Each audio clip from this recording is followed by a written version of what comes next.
Right now ఈ రోజు నాతో పాటు బుల్లెట్ రైడ్ లో జాయిన్ అవుతున్నారు నిజామాబాద్ ఎంపీ ధర్మపురి అరవింద్. నమస్తే అరవింద్ గారు, ఎలా ఉన్నారు? బాగున్నాను సార్. నా మొదటి ప్రశ్న చాలా సూటి ప్రశ్న. మీరు నిజామాబాద్ ఎంపీగా గెలవడానికి ఒకే ఒక కారణం పసుపు రైతులు అంటే మీరు ఒప్పుకుంటారా?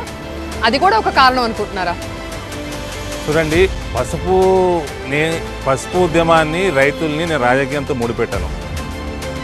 వాళ్ళు 35 సంవత్సరాల నుంచి కొట్లాడి వాళ్ళని ఎవరు పట్టించుకోక, ఏ ప్రభుత్వాలు పట్టించుకోక, బంగారం లాంటి ధరలున్న పసుపుని మొత్తం ఎప్పటికప్పుడు అప్గ్రేడ్ చేసుకోవాలా.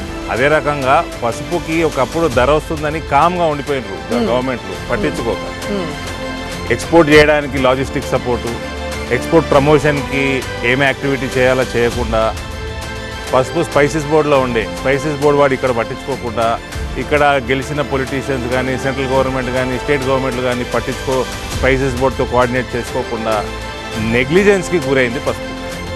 మీరు అన్నారు నేను పసుపు ఇష్యూని, పసుపు రైతుల్ని రాజకీయాలతో ముడిపెట్టినాను, కానీ ఇది ఒక రాజకీయ అంశం అని మీరు ఒప్పుకోవాలి. మీ గెలుపోటముల్ని డిసైడ్ చేసే ఫ్యాక్టర్ అయింది కదా మొన్న ఎలక్షన్స్ లో. Social concern is political.